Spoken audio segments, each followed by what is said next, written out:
Britain's prisons are buckling at the seams, with a little under 90,000 people currently serving custodial sentences. That is a number that grows year on year. It's constantly going up, with the prison population just about doubling since 1990.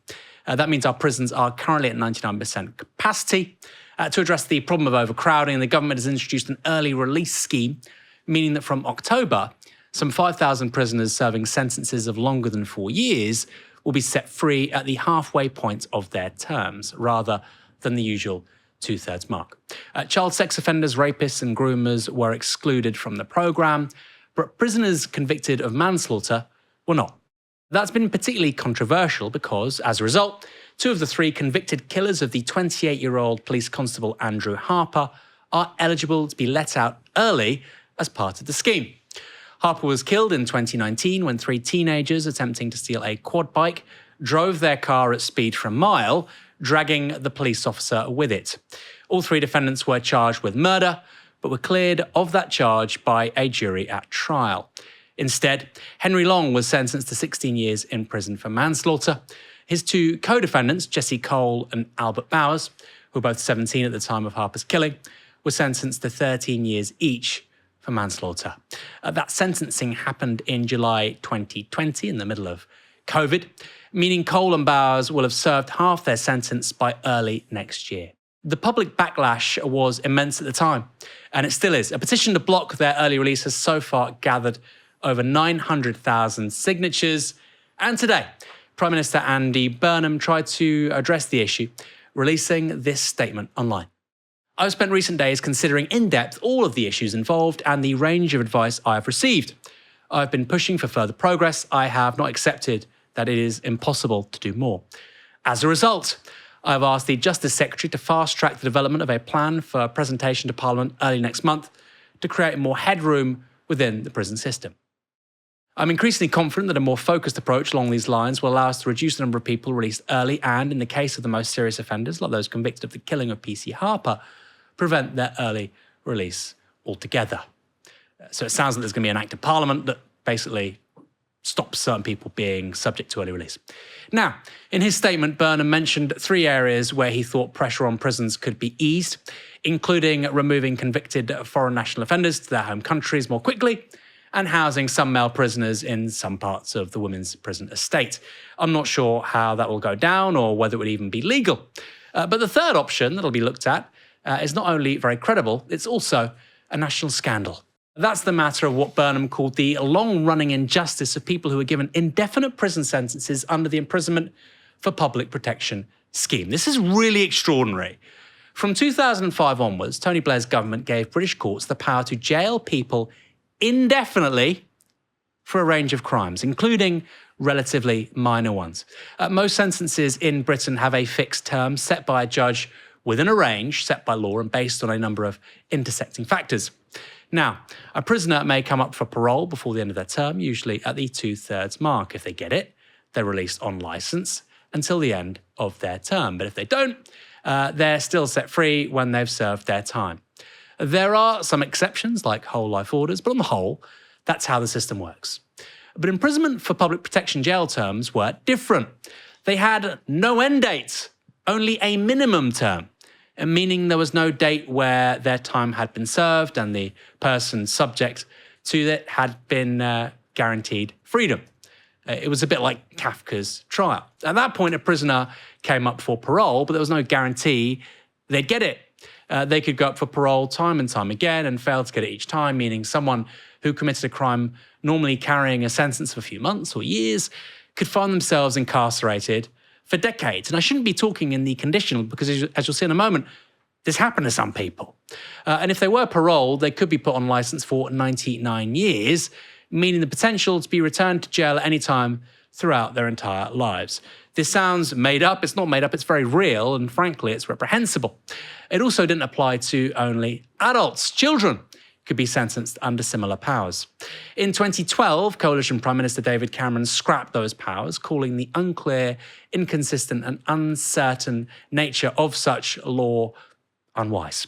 And in 2024, David Blunkett, the Home Secretary, who introduced the law as a Labour Home Secretary, called the sentences his biggest regret. Frankly, he should be asking people for forgiveness, in my view. That was much too late, though, for the nearly 9,000 prisoners given indefinite sentences during the New Labour years, with over 2,000 people still in jail under the scheme.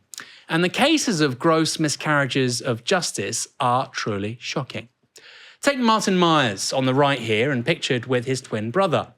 He was handed an indefinite sentence with a 19-month minimum term in 2006 after he tried and failed to steal a cigarette. He served 18 years in prison. When she was 22, Ronnie Sinclair was jailed under an IPP after she was arrested for robbery following a drunken row at a friend's barbecue. She served 16 years in prison for a crime that involved breaking a plant pot and tearing up a betting slip. There's also Abdullahi Suleiman, who was handed a minimum sentence of just under 4 years in 2005 for stealing a laptop. He's still in prison 21 years later, and he has no idea when he's going to get out for stealing a laptop. I'm not a fan of people who steal laptops, but dare I say that's excessive.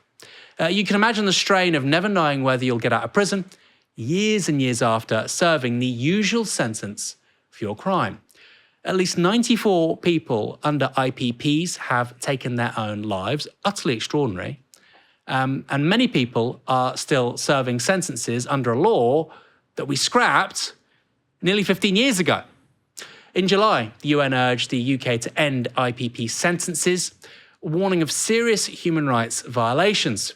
And today, lawyers have written both to the Justice Secretary Alex Norris and the High Court to start a legal action over the sentences. It shouldn't be hard to win, with the former Supreme Court Justice having already described the regime as, quote, the greatest single stain on our criminal justice system. Dame Vera Beard is chair of the Criminal Cases Review Commission, the last port of call for prisoners who've been denied parole. On Newsnight, she explained what she thought would happen to the remaining IPP cases. Does that mean effectively to those people who are still on IPPs, you'd like to see those go? But I think they need resentencing. So make no mistake, I mean, there will be some people on IPPs rightly, you know, who are violent people who you wouldn't want to release. They would have been victims to their crimes too. Yeah, exactly. But also because that it's about assessing dangerousness. Yeah, that's been done probably quite wrongly for young men who, of course, can mature quickly and change.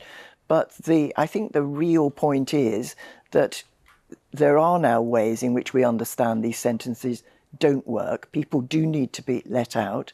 It needs to be done more wholesale than just coming to the CCRC, where we will work as fast as we possibly can. But there are 2,500 to go. And of course, if you did get quite a lot of them out appropriately, you have to look at each of them in turn, but re-sentence rather than look at the whole question, is there a miscarriage of justice, and so on. That would be a lot quicker. And of course, it would contribute to emptying the prisons. So, Michael, it's 2,500 people. It's more than 2,000 people. We've got, the prisons are full, 99% full, with 90,000 people. So let's say 2,000 people were released. Okay, maybe not all of them, but a good chunk of them, right? You're looking at freeing up, 3% of overall capacity and actually doing the right thing. Why hasn't it happened already? Well, I suppose, this is in a way why sort of policy around this is difficult, because if you just do it on a whim, right, it's very likely that someone will commit a crime that's heinous, and then everyone will say, why the hell did you do that, right? And that's why I suppose sort of the way the Andrew Harper, the PC Harper case is being discussed in the media, feels like we're kind of doing the same cycle again, which is you have outrageous case, criminal justice policy driven by that. Just to sort of go into some of these IPP cases, so I only really looked up Martin Myers in detail. So he had threatened to knock someone out while he was trying to steal their cigarettes. That's why he got sentenced. But he had previous convictions for dangerous driving, assault, theft and burglary. So the idea of these sort of sentences would they be given to someone who seemed kind of dangerous for whatever reason.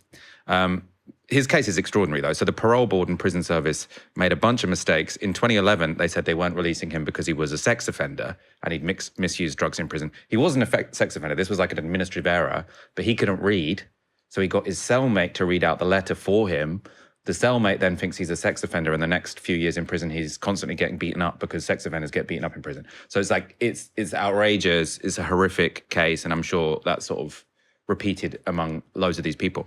In terms of how sort of extreme cases drive this, though, so sort of looking, why did these IPPs get introduced in the first place, right? Because normally a policy happens for some kind of reason, even terrible policy. And this case was very much related to the high-profile, horrific case of 8-year-old Sarah Payne, who was murdered in 2000. Now, the man who murdered her had recently been released from prison. Now, police and psychiatrists both thought he remained dangerous, so they both thought he was likely to commit serious crimes, essentially against children, but he had reached the maximum term of his sentence, so he was released, right? So the government look at this and they say, well, this is a high-profile, horrific case. Everyone is saying something must be done, right? This innocent 8-year-old child has been killed. And they said, well, at the moment, if someone's done their time, you have to even if you think they're likely to commit another crime, even if they seem incredibly dangerous, they've done their time, they have to be let out. So that's why the IPPs come in. Then the IPPs end up, you've got a bunch of people just indefinitely sitting in jail. A big problem is that the parole service is under-resourced, so you're not in a position to be able to actually make an accurate judgment whether someone is safe or not. But that's why all of these things are difficult, because you just need one high-profile case and then everyone's suddenly like, actually, we need to get much tougher again. I mean, also in terms of the numbers of people in prison, so this would be 2,000 people. Now, I imagine lots of those people should and can be released. The much bigger number of people in prison is the 13,000 people who are on recall. And all the sort of NGO documents I've been reading about this say this is a really big problem, which is that there are lots of people who get released from prison, but on license. So by the way, this is also important to note, these, PC Harper's killers, if they get released, they'll be on license for another third of their sentence. So for a significant number of years. And lots of people are getting recalled, not because they've done anything particularly dangerous, but because they've missed an appointment. And so you've got this cycle of people getting let out, they've got chaotic lives, they get brought straight back into prison because they've missed an appointment. So this seems crazy. Why are they doing this? Mad, right? But then again, there's another high-profile case. So in 2022, Zara Alina, many people will remember this case, a young law graduate raped and murdered by Jordan McSweeney. So sort of like someone, the most horrific thing happened to someone with this bright future. He'd been released on license from prison just 9 days earlier. And this is key. His license had been revoked after he failed to meet probation officers, but he was not recalled to prison. So again, there are a bunch of failures here because the person was overworked and he should have been sort of called high risk instead of medium risk. But now you've got this situation where everyone in the parole service is basically like, well, if I've got any doubt at all and they don't sort of come to their meeting, I'm going to send them back to prison because I don't want another high-profile catastrophe. And so lots of this is driven by high-profile catastrophes. And I think we do need to keep that in mind when we're thinking about PC Harper's killers, which is sort of, it's very easy to take a high-profile case and say, this means all the rules have to be changed. Then all the rules are changed, and then you end up with a bunch of situations like this where people are in prison for much longer than they need to be. So that's really intelligent commentary and context for people watching and listening, and it's really valuable. I get all of that, Michael. But I don't know any other criminal justice system in the world that has IPPs. I mean, I could be wrong, where you basically have this rolling sentencing sort of strategy, and you don't have a maximum sentence, you have a minimum sentence. Now, if you were to make the argument with regards to all those cases, and that's why we should have much longer sentences, that's why we should have people in custody, for twice as long as they presently are. I mean, we can make that argument, we can have that conversation. But IPPs in particular just seem insane. I'm not in favour of IPPs. No, I know you're not. No, I appreciate that. I think they were problematic. My point is this. So you're saying that's a result of overreach by government responding misguidedly to public anger, which was entirely justified, right? But can't you do something where you say, well, you know what, okay, the Home Secretary in certain circumstances can do something like this, rather than having this whole sentencing regime like IPP, which affects thousands and thousands of people, dozens of people have committed suicide who were in that regime.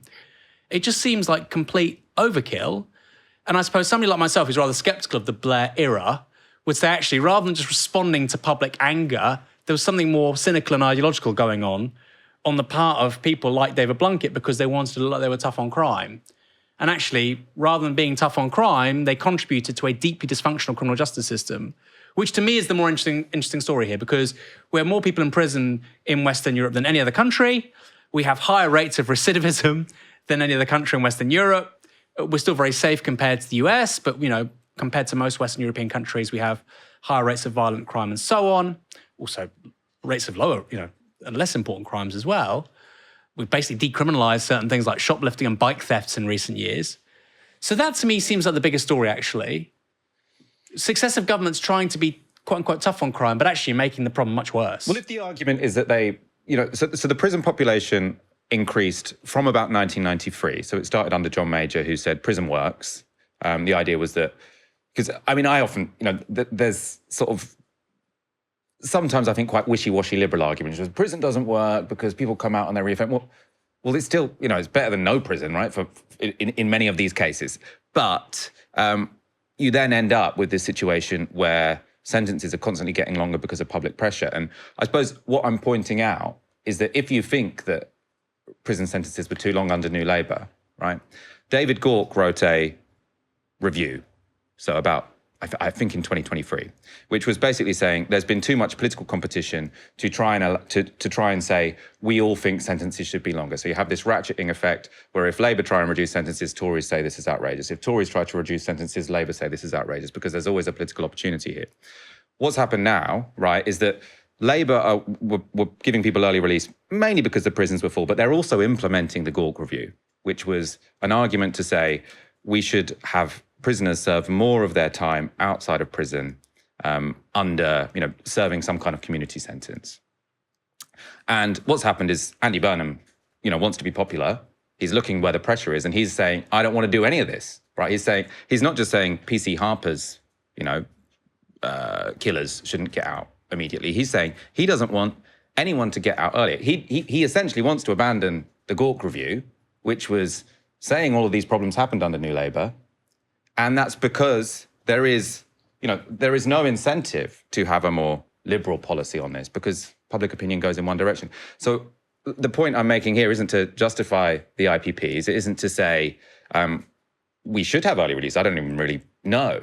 But I suppose what I'm saying is the way that the PC Harper case is being talked about is very similar to the kind of situation which led to the introduction of IPPs. So you said that we're sending people to prison for longer and longer. In the case of Andrew Harper, so he was killed by 3 people. One of them is viewed as the primary agent in that manslaughter. Mm-hmm. They got a slightly longer sentence. The other 2 got slightly shorter sentences. But they got, 15 years? For manslaughter of a police officer, that doesn't seem particularly long. I think, historically, in the 50s and the 60s, you would have been hanged for that. For manslaughter, I'm not sure. I don't know. That doesn't seem especially long. I don't know about that particular crime, but what I do know is that on aggregate, sentences for serious crimes got much longer. So sentences for murder, for manslaughter, for especially sexual offences, these have all got much longer than they were in the 70s and the 80s. I'm not in a position to be able to tell you how this sort of cashes out when it comes to specific crimes, but that's just a sort of fact. We're talking about the politics of it, right? Because Burnham's having to respond to this particular case. And I think most people would say, well, look, this police officer was killed in 2019, so it's 7 years ago. These guys were sentenced 6 years ago. They could be out inside a year. The idea of serving 7 years when you killed a copper, there's not many countries that happens. There's not many countries, Michael. I actually don't. Hold on. This is the tension politically, right? So I'm sure statistically what you're saying is entirely correct. But it's very hard when you're a politician. You've got people like yourself in receipt of all the information saying, well, actually, the sentences are longer than ever. And they're saying, well, hold on, these guys killed a copper. And, they didn't seem contrite when they went down. You can see the video from it in 2020, basically laughing. And they're out in 7 years. But that's the challenge for Burnham, isn't it? No, it's a challenge. Obviously, it's not easy. I'm not saying Burnham should really do anything differently. He said, if you want to make this argument about sending people to prison for less time, you've got to expend a lot of political capital, because it's a difficult argument to make, right? And Burnham has made a decision. I've got no idea what he actually believes on this issue, but he's made a political decision that he's not going to expend political capital on this issue, right? He doesn't want to be seen as soft on crime. He's said quite explicitly he wants to expend political capital on social care.